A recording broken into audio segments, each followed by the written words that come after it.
भाजपा तो कहती है बटोगे तो कटोगे, एक रहोगे तो सेफ रहोगे, मतलब सीधा एक रहोगे तो सेफ रहोगे। किसके लिए कहा गया? गरीब गुरबा के लिए था ये क्या नारा? ये पढ़ने वाले बच्चों के लिए नारा था क्या? ये किसान के लिए ये नारा था क्या? बिल्कुल नहीं। ये अजीत डोभाल के लिए था, ये नारा था माधवी बुच के लिए, ये नारा था अडानी के लिए। एक अंग्रेज था जिन्होंने कहा फूट डालो और लूट डालो, और उन्हीं अंग्रेजों की वंशावली है जो कहती है बटोगे तो कटोगे। हार में न जीत में किंचित नहीं भयभीत में कर्तव्य पथ पर जो मिला ये भी सही वो भी सही। अडानी ने जो 2200 करोड़ रुपए का चंदा दिया, 25,000 करोड़ रुपए का जो वहाँ से काम लिया, उस पर बात कीजिए ना। अमेरिका जैसा देश वारंट जारी कर देता है, उस पर बात कीजिए ना। फूट डालो और राज करो की नीतियों पर चल रही है और जनता कहीं ना कहीं उनके झांसे में आ भी रही है। जातीय जनगणना बिल्कुल होनी चाहिए। रोक कौन रहा है? प्रधानमंत्री जी। नमस्कार, मैं श्रवण कुमार, आप देख रहे हैं नेशनल दस्तक और हमारे साथ बातचीत करने के लिए अनुराग ओझा जी हैं। आज 23 तारीख है और 2 राज्यों का आंकड़े जारी हुए हैं। आज 2 राज्यों में सरकार बनने जा रही है, महाराष्ट्र और झारखंड। काफ़ी दिन से देश भर में चर्चा बना हुआ था, लेकिन अभी भी जो रुझान आ रहे हैं वो चौंकाने वाला रुझान आ रहा है। सर, देखा जाए जिस तरह से झारखंड में इंडिया गठबंधन का रुझान आगे है और वही महाराष्ट्र देखा जा रहा है तो इंडिया गठबंधन साफ नज़र आती हुई दिख रही है। कैसे देखते हैं आप? देखिए, जो महाराष्ट्र का रुझान है वो बीजेपी की तरफ एक तरफा जा रहा है, और झारखंड की जो यहाँ बात की जाए तो झारखंड को जिस प्रकार से प्रधानमंत्री नरेंद्र मोदी जी ने अडानी के हाथ में बेचने का काम किया, दलित, पिछड़ा, आदिवासी, गरीब गुरबा को ढकेलने का काम खंतकी में किया, तो वहाँ की जनता जवाब दे रही है। महाराष्ट्र को इन्होंने इतना लूटा, इतना लूटा, इतना लूटा, इतना लूटा, इतना लूटा जितना लैला अपने मजनू को नहीं लूटती है। लेकिन फिर भी महाराष्ट्र का जो रुझान आ रहा है हम लोग उसका स्वागत करते हैं। आपको पता होगा कि अटल बिहारी वाजपेयी जी ने कहा था ना, हार में न जीत में किंचित नहीं भयभीत में कर्तव्य पथ पर जो मिला ये भी सही वो भी सही। तो जनता का जो जनादेश है हम लोग उसका स्वागत करते हैं। और मैंने कल के ही बयान में कहा था कि ये कहीं ना कहीं लोकतंत्र को हरवा के तंत्र की जीत होगी। लेकिन आप कह रहे हैं कि अडानी जी ने जिस तरह से देश भर में लूट खसोट मचाई थी उसको लेकर, लेकिन जो अभी नतीजे आ रहे हैं वो कहीं ना कहीं जो इंडिया है, एनडीए है के पक्ष में नज़र आ रहा है। तो कैसे जनता को आप कह रहे हैं? देखिए, जो अडानी का मेन मुद्दा है उसको किस प्रकार से बरगलाया जा रहा है। चुनाव तो आज समाप्त हो गया। हम एक तरफा एक लाइन में अगर कहें तो महाराष्ट्र बीजेपी जीत गए, झारखंड में इंडिया गठबंधन जीत गया। अब उस पर कोई चर्चा ही नहीं करनी है। अडानी ने जो 2200 करोड़ रुपए का चंदा दिया, 25,000 करोड़ रुपए का जो वहाँ से काम लिया, उस पर बात कीजिए ना। उससे गरीब गुरबा, दलित, पिछड़ा, आदिवासी, युवा को क्या फ़ायदा हो रहा है उस पर बात कीजिए ना। अमेरिका जैसा देश वारंट जारी कर देता है उस पर बात कीजिए ना। कांग्रेस के आप एक बड़े कार्यकर्ता हैं और 288 सीट महाराष्ट्र में है और मात्र 81 सीट झारखंड में। आप कह रहे हैं कि महाराष्ट्र को छोड़िए जो बड़ा राज्य है, आप झारखंड को कह रहे हैं कि इसको देखिए। नहीं, देखिए, जहाँ पे मतलब लोग जागरूक हो चुके हैं और महाराष्ट्र में भी हमको बढ़ चढ़कर समर्थन मिला। लेकिन आपने अभी जल्दी में ही देखा होगा कि चुनाव के 2 दिन पहले विनोद तावड़े जी 5 करोड़ रुपया नगद बांट रहे थे और 15 करोड़ रुपए का लेखा जोखा उन्होंने अपने बैग में रख रखा था। तो इससे स्पष्ट होता है कि तुम मुझे चंदा दो मैं तुम्हें धंधा दूंगा, तुम मुझे पैसा दो मैं तुम्हें वोट दूंगा। आप कह रहे हैं एक तरफ कि लोग जाग चुके हैं, लेकिन दूसरी तरफ लोग जाग चुके हैं। मैं भी कह रहा हूं कि लोग जाग चुके हैं, अपने हक अधिकार की लड़ रहे हैं, बात कर रहे हैं। और लेकिन एक रहोगे, सेफ रहोगे, तमाम नाराएं दिए गए, तमाम नाराएं, और वो देखने को भी मिल रही है। उससे फ़ायदा भी हुआ है बीजेपी को कहीं ना कहीं देखा जाए तो। लेकिन लोग कह रहे हैं, सोशल मीडिया पे, ट्विटर पे, तमाम जगहों पे चल रहा है कि झारखंड इसलिए इंडिया गठबंधन जीत रही है क्योंकि वहाँ का जो मुख्यमंत्री चेहरा है वो आदिवासी समाज से आते हैं, इसलिए वहाँ पे जो 90% समाज है, बहुजन समाज है, जरूर होना चाहिए। नहीं तो आप कह रहे हैं कि आदिवासी 90% जो इम्प्लीमेंट करते हैं, जो बहुजन समाज से हैं। देश का प्रधानमंत्री भी दलित बना दीजिए खड़गे जी को, हम तो कह रहे हैं साहब। लेकिन लोग कह रहे हैं कि अगर महाराष्ट्र में आप कोई बहुजन या कोई ओबीसी चेहरा दिए होते तो शायद वहाँ पे अच्छा नतीजा देखने को मिलता है।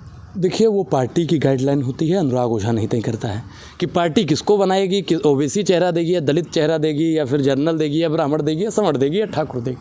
ये पार्टी की गाइडलाइन होती है, ये अनुराग ओझा नहीं तय करता है। ये खड़गे साहब से पूछिए, केसी वेणुगोपाल जी से पूछिए, राहुल जी से पूछिए, ये वो लोग बताएंगे, ये अनुराग ओझा नहीं बता पाएगा। यानी कि पार्टी में अभी भी देखा जाए तो समानता और भागीदारी की जो बात है वो अभी कहीं ना कहीं पीछे है। युवा न्याय की बात, महिला न्याय की बात, किसान न्याय की बात, भागीदारी न्याय की बात, हम लोग तो शुरू से इस सब नारों को लेकर चल रहे हैं। लेकिन वर्तमान जो सरकार है वो कहीं ना कहीं डिवाइड एंड रूल को अपना रही है, फूट डालो और राज करो की नीतियों पर चल रही है और जनता कहीं ना कहीं उनके झांसे में आ भी रही है। दूसरा सवाल मेरा है आपसे, जिस तरह से देश भर में जो कांग्रेस है वो जाति जनगणना को लेकर चुनाव बिल्कुल जातीय जनगणना होनी चाहिए, जातीय जनगणना बिल्कुल होनी चाहिए। रोक कौन रहा है? प्रधानमंत्री जी वो जानते हैं कि अगर जातीय जनगणना हो गई तो दलित इस देश में राज करने लगेगा। प्रधानमंत्री जी कैसे रोक रहे हैं? आप बताइए कि देश में सबसे अधिक सीटें उनकी हैं, लगभग राज्यों में उनकी सरकार है, जहाँ पे कांग्रेस की सरकार है वहाँ पे जातीय जनगणना हो रही है। तेलंगाना में भी शुरू हो गई है, बिहार में जब गठबंधन में थे बिहार में शुरू हो गया था। तो जहाँ जहाँ भाजपा की सरकार है यानी डबल इंजन की सरकार है वहाँ जातीय जनगणना क्यों हो रही है? बिहार में जब कांग्रेस गठबंधन में थी तब जातीय जनगणना हुआ था कि आप बताइए कि अभी जल्दी में तेजस्वी जी ने करवाया कि नहीं हुआ था? जल्दी में हुआ था ना। कांग्रेस उस समय थी गठबंधन में, आरजेडी और नीतीश बाबू तो थे ना, सब लोग गठबंधन में साथ में तो थे महाराज जब जनगणना हुई। तो लोग कह रहे हैं कि जितने भी बहुजन दल है, बहुजन नेता हैं, वो चाह रहे हैं कि सारी चीजें धरातल पर हो, सबको हिस्सेदारी भागीदारी मिले। बिल्कुल, हम लोग कांग्रेस तो का उसमें रोल कहाँ पे हम है? लोग तो शुरू। आप एक चीज़ बताइए कि कौन नेता सबसे ज़्यादा जातीय जनगणना की बात करता है? वो है राहुल गांधी जी। जहाँ उनकी सरकार है वो तो करा तो नहीं रहे आप हैं। बताए तो कि तेलंगाना में जाके देखिए ना, सर्वे कीजिए ना ग्राउंड रिपोर्ट पे जाके कि हो रही है कि नहीं हो रही है। चलिए मैं आपसे झारखंड और महाराष्ट्र पे ही लेकर रहूँगा। जिस तरह से महाराष्ट्र में जो इंडिया गठबंधन है वो बहुत ज़्यादा पीछे आ रही है, इसके पीछे का 2-3 कोई फैक्ट बताइए। देखिए, पहला तो पैसा बांटा गया, पहला है जो पैसा बांटा गया। दूसरा, अडानी जी ने इतना पैसा महाराष्ट्र पे खर्च कर दिया, धारावी में करोड़ों रुपए की ज़मीन अडानी जी को प्रधानमंत्री नरेंद्र मोदी जी ने गिफ्ट किया, तो उसका असर तो कहीं ना कहीं होगा। पैसे का खेला बेला है। बिल्कुल, पैसों का ही तो सब खेला है। मतलब पैसों से हर चीज़ खरीदा जा सकता है, लेकिन लोग तो कह रहे हैं कि जिस तरह से को पैसे से नहीं खरीदा जा सकता है, मोहब्बत की दुकान को पैसों से नहीं खरीदा जा सकता है। एक तरफ मोहब्बत की दुकान है, एक तरफ नफरत की दुकान है। लेकिन लोग कह रहे हैं कि जिस तरह से हरियाणा में चुनाव कांग्रेस ने हारी, वहाँ पे जिस तरह से सीटों का बंटवारा सही से नहीं हो पाया था, सेम मतलब वहाँ पे भी महाराष्ट्र में भी देखिए, हम चीज़ें लोग देखने को मिली। उन मुद्दों पर ना उलझकर सीधा फैक्ट पे ही बात किया जाए, बेरोजगारी पर बात किया जाए, भ्रष्टाचार पर बात किया जाए। अब जो हो गया, मैंने आपको शुरू में ही बताया कि महाराष्ट्र बीजेपी के खाते में गया, झारखंड सुरेंद्र जी के और इंडिया गठबंधन के खाते में गया। अब उन मुद्दों को छोड़ के जो भारतीय जनता पार्टी ने महाराष्ट्र में वादा किया था, हरियाणा में वादा किया था, उन मुद्दों पर क्या भारतीय जनता पार्टी टिक पाएगी? आप बताइए, हरियाणा वालों को बोला 500 रुपये में सिलेंडर देंगे, सरकार बने 2 महीना हो गया जी। स्वास्थ्य शिक्षा रोजगार पे आप कह रहे हैं कि स्वास्थ्य शिक्षा रोजगार पे बात हमको करना चाहिए। भाजपा का ये मुद्दा ही नहीं है। भाजपा तो कहती है बटोगे तो कटोगे, एक रहोगे तो सेफ रहोगे। मतलब सीधा एक रहोगे तो सेफ रहोगे, किसके लिए कहा गया? गरीब गुरबा के लिए था ये क्या नारा? ये तो जग जाहिर है कि भाजपा जो है उसका नकाब उतर चुका है। ये दलित के लिए था क्या?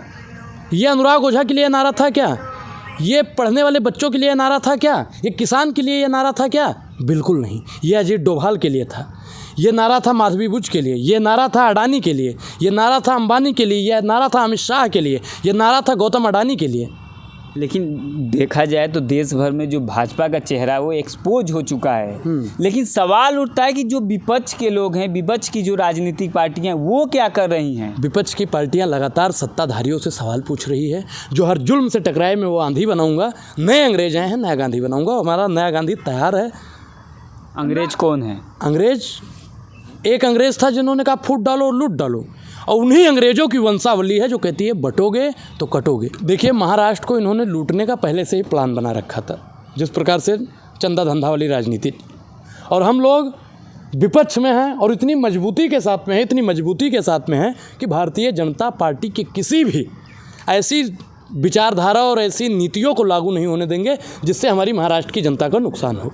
आप जानते हैं कि लोकसभा में हम लोग विपक्ष में हैं, और जितना भी प्रधानमंत्री नरेंद्र मोदी जी ऐसा कानून लाते हैं जिससे जनता का, गरीब गुरबा का, दलित पिछड़ा आदिवासी का नुकसान होने वाला होता है, हम लोग उस बिल का समर्थन 1% भी नहीं करते हैं। इन्होंने एक अभी जल्दी में बिल लाए थे, पीछे से भरो योजना, जानते हैं ना, लेटरल एंट्री।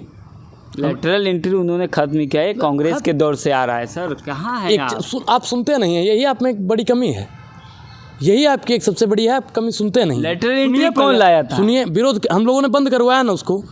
पीछे से भर्ती किसकी होती? अडानी यार, आप लोग लेकर आए थे, मोदी जी, देश भर के लोग विरोध किए, उसके बाद से वो बंद हुआ।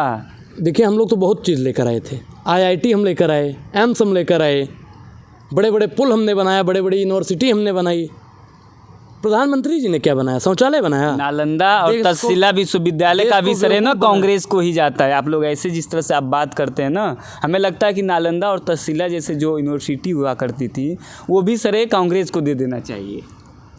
देना चाहिए कि नहीं? देखिए आप देना चाहिए कि देखिए नहीं? आप अपनी जुबान मेरे मुंह में नहीं डाल नहीं सकते। मैं आपकी जुबान को नहीं, नहीं आप डाल अपनी जुबान मेरे मुंह में नहीं डाल सकते हैं। रोजगार पे बात कीजिए, शिक्षा पर बात कीजिए, बढ़ती बेरोजगारी और महंगाई पर बात कीजिए। आप महंगाई ये एक जहाँ-जहाँ शब्दों से ये भारतीय नहीं जनता कह पार्टी की- सकते थे कि सुनिए, ईवीएम कांग्रेस ने लेकर आई है। मैं बता तो और रहा हूँ। ईवीएम आज कांग्रेस विरोध तो नहीं कर रही है, देश भर की जनता जो है वो ईवीएम पर विरोध कर रही है। ईवीएम कांग्रेस लेकर आई थी। 2012 में लाल कृष्ण आडवाणी जी ने इसका विरोध भी किया था, ठीक। लेकिन अब हम लोग भी तो कह रहे हैं कि ईवीएम हटा देना चाहिए। और मैं ईवीएम पे कोई विशेष बात नहीं करना चाहता हूँ। मैंने शुरू में बोला कि तंत्र जीत रहा है, लाल लोकतंत्र। कृष्ण आडवाणी जी इसलिए विरोध किए क्योंकि वो विपक्ष में थे, उसमें कांग्रेस की तो आज सरकार हम विपक्ष थी। में हैं, हम विरोध कर रहे हैं ना, खत्म कीजिए ना। आप बताइए कि देश और भी बड़े बड़े देश हैं जहाँ पे बैलेट पेपर से चुनाव होता है। गांव में प्रधानी का चुनाव सबसे प्रमुख होता है, सरपंच का चुनाव प्रमुख होता है मैडम कि नहीं होता है? लेकिन वो बैलेट पेपर से होगा। और देश का इतना बड़ा चुनाव ये तंत्र से करवाएंगे।